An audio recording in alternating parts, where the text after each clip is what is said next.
Bonjour, bienvenue dans ce JT.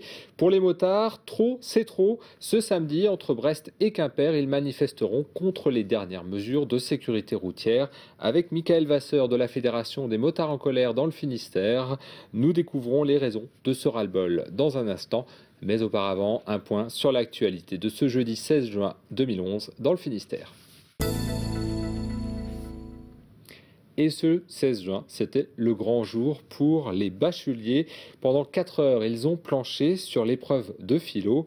Quelques réactions à la sortie de l'épreuve avec Marina Dété. Et avec le stress aussi, je sais même plus trop ce que j'ai écrit. C'était un texte de Sénèque, donc ça parlait... je sais même plus avec le stress aussi. Après 4 heures sur la copie, les futurs bacheliers du Finistère sont en pleine décompression.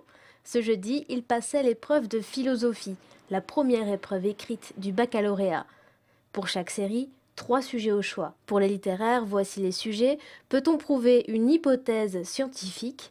L'homme est-il condamné à se faire des illusions sur lui-même? Ou expliquer un extrait du Gai savoir de Nietzsche. Moi j'ai pris le premier sujet de dissertation, donc c'est peut-on trouver une hypothèse scientifique? Pourtant je suis en L, donc c'est un peu bizarre. Le texte de Nietzsche, donc qui portait plus sur l'homme dans la société et l'aliénation au travail. Je pense que le plus dur est passé. Étant donné qu'on est en L, la philo c'est notre plus gros coef, donc ouais, pour le reste ça devrait aller. Pour les scientifiques, d'autres thématiques sur la culture ou la raison. L'explication de texte se basait sur un extrait des pensées de Pascal. Est-ce que la culture dénature l'homme? Je préfère ne pas citer des auteurs, je préfère pas faire de citation parce que j'étais pas sûr de moi au niveau de ça. Donc je me suis plus basé sur mon cours vu que en plus je venais de le lire la veille, donc c'est le truc que je connaissais le mieux, quoi. Pour les lycéens en série économique et sociale, il fallait répondre à des questions sur la liberté ou l'art et la science. La liberté menace-t-elle l'égalité? Et j'ai mis que oui, en quelque sorte, et non. Enfin voilà, thèse, antithèse, synthèse. Les dés sont jetés. Il n'y a plus qu'à attendre les résultats à partir du 5 juillet prochain. On connaît désormais le repreneur de la société Girex Mazal à Quimper. Ce jeudi, le tribunal de commerce de Versailles a tranché. C'est Génopharm qui reprend l'entreprise de produits pharmaceutiques. Génopharm prévoit de garder 96 des 166 salariés et d'investir 12 millions d'euros dans les 3 ans à Quimper. Girex Mazal avait été placé en redressement judiciaire en février dernier. Ce 16 juin, c'est le dernier jour pour remplir sa déclaration d'impôt sur Internet. L'année dernière, plus de 10 millions de contribuables français ont utilisé ce moyen pour faire leur déclaration de revenus. Et si vous n'avez pas encore déclaré ces revenus, notez cette adresse impôt.gouv.fr. Et après les impôts, peut-être le jackpot. En janvier, nous vous parlions poker avec Sabine, Tony, Franck et Grégoire. Ces Concarnois amateurs de carré, de suite ou de brelan ont gagné un séjour à Las Vegas lors d'un tournoi de poker en ligne. Ils sont partis ce jeudi pour la Mecque du jeu, de quoi vivre en réel leur passion pour le poker. Et après le poker, la musique, le festival insulaire Ilophone aura lieu du 9 au 11 septembre prochain, mais la billetterie, elle, ouvre dès ce vendredi. Un aperçu de la programmation avec Marina Dété. L'île d'Ouessant accueille cette année la 3e édition du festival Ilophone. 4 têtes d'affiche sont annoncées. Miossec présentera son nouvel album. Le clip a d'ailleurs été tourné sur cette île. Christophe Miossec a décidé en partie de la programmation. On retrouvera donc Kali, une première pour lui à Ouessant. Plus de vent qui n'a plus que maman pour mourir dans la tienne. Viens, attrape mes yeux comme avant, comme avant. Yann Tiersen sera également sur scène. Et ce n'est pas fini. Stéphane Echer avec Jean, ça je pense que ça va être super beau aussi. Voilà, et puis Yann, un nouveau groupe, c'est bien aussi. Il va être fait spécialement que pour le festival, en fait.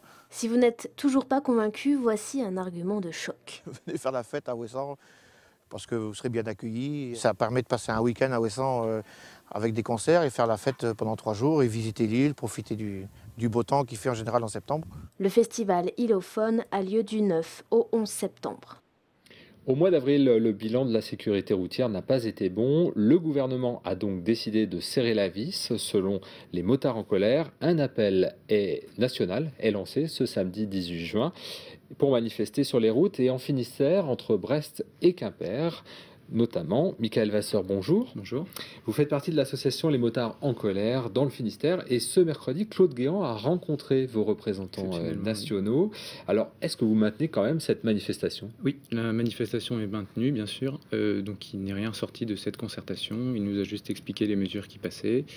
Il a écouté ce qu'on avait à dire, mais il n'en est rien sorti, donc la manifestation est maintenue. Donc les mesures décidées lors du comité interministériel vont rester, sont dans les tuyaux, ils ne sont pas encore signés. Sont pas signés. Et vous appelez à manifester, et surprise, pour la première fois, les automobilistes vous rejoignent.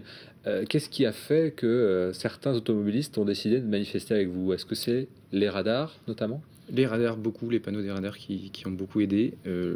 L'ensemble des automobilistes en ont marre, c'est ce qu'on remarque, c'est ce qu'on écoute. En ont marre de la répression, ils veulent un autre discours, ils veulent autre chose que sans cesse payer, payer, payer. En 1 an, pardon, vous avez manifesté 3 fois. Est-ce que vous avez l'impression qu'on s'acharne un peu sur vous? Oui, le motard est stigmatisé d'une chose, et on nous voit beaucoup parce qu'on est la seule association d'usagers de la route à pouvoir dialoguer avec le gouvernement. Alors si on rentre dans les raisons pour lesquelles vous manifestez, il y a 3 mesures que vous dénoncez, notamment dans ce comité interministériel, notamment cette obligation de faire une formation lorsque l'on n'a pas roulé en 2 roues pendant 5 ans. Finalement, est-ce que c'est une mauvaise mesure? Non, c'est pas une mauvaise mesure. On est pour. La Fédération française des motards en colère encourage les gens déjà à aller se faire former eux-mêmes. Mais ce qu'on ne veut pas, c'est que ça tombe dans quelque chose d'assez pécunier, quoi. Que ça devienne un lobby et qu'on oblige des gens à devoir payer pour une formation qui n'est pas forcément adaptée. Donc on est pour une formation, mais contrôlée.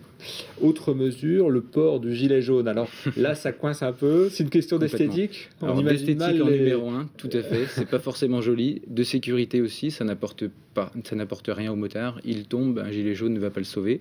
Aujourd'hui, un motard peut se balader en short, en tongs, mais il devra porter un gilet jaune, ce qui n'est pas normal. Aujourd'hui, on demande une baisse de la TVA sur les équipements de sécurité ou une remise qu'on peut faire annuellement. C'est-à-dire qu'il vaut mieux porter un bon pantalon, bien sûr, un blouson adapté avec des bottes renforts qui protégeront les chevilles en cas de petit choc, des gants qui sont aujourd'hui pas forcément obligatoires. On peut se balader avec des gants de cuisine sur une moto. Alors, les 2 roues sont quand même très vulnérables sur la route. Lorsqu'il y a des morts sur la route, c'est principalement des motards, enfin souvent des motards. Est-ce que c'est pas non plus une bonne chose que d'envisager plus de visibilité, plus de restrictions sur la vitesse? Alors, c'est restrictions pour la vitesse, on n'est pas pour des excès de vitesse déjà. Pour ce qui est des gilets jaunes, il faut se mettre à la place du motard qui va le porter, qui aura un sac à dos, qui aura peut-être une visière devant, ce ne sera pas forcément visible. Une personne qui va être en danger au bord de la route va porter un gilet jaune. Les personnes qui travaillent sur le bord de la route portent un gilet jaune. Les auto-écoles portent un gilet jaune. Si vous mettez une moto jaune parmi 25 motos jaunes, vous ne la reverrez pas. Donc je pense qu'il va falloir plutôt former les gens à apprendre à regarder correctement. Et à ce moment-là, on pourra certainement sauver peut-être des vies. Quelles sont les préconisations que fait la Fédération des motards en colère? Parce que souvent, quand vous manifestez, vous dites « nous, on a des propositions et on n'est pas écouté ». Donc, tout à fait, on a peur des propositions. On est pour un continuum éducatif qui partirait d'une dizaine d'années jusqu'à 80 ans, où on suit les personnes, où on leur apprend la route. Parce que la route, ça s'apprend tous les jours. Il y a des nouveaux panneaux, des nouvelles mesures. Il y a le brevet de sécurité routière. Il y a le brevet de sécurité qui est en place, mais qui vous apprend les panneaux, qui vous apprend pas ce que votre corps humain est capable de faire ou de ne pas faire. Donc nous, on se déplace déjà, on est agréé au niveau de l'éducation nationale, on va dans les classes de 5e, on leur parle de ça, on les écoute, surtout on les fait parler, on apprend, et on leur apprend qu'effectivement, ils peuvent pas tout voir, ils peuvent pas tout rattraper, ils n'ont pas les meilleurs réflexes du monde, c'est des êtres humains. Les motards sont souvent un peu dans l'esprit du surhomme. Je sais pas. Certainement, une bonne partie surestime leurs capacités. Mais en moto, on apprend vite aussi à se calmer parce que justement, on voit bien qu'on est en danger, quoi. Donc le rendez-vous ce samedi, c'est 11h à Brest, à Pinfeld, et à 13h30 à Quimper, au parc des Pennes-Villers. Et puis vous serez reçu donc à la préfecture à 14h45. Vous déposerez des déclarations, on déposera une déclaration, on va essayer de discuter aussi, savoir ce que le préfet peut faire pour nous. Comment il envisage les choses. Michael Verser, merci. Je rappelle que vous êtes représentant de la Fédération des motards en colère dans le Finistère. Ce point sur l'info est terminé. Merci de l'avoir suivi. On se retrouve demain à 18h15 pour un nouveau JT. Merci. Bonne soirée.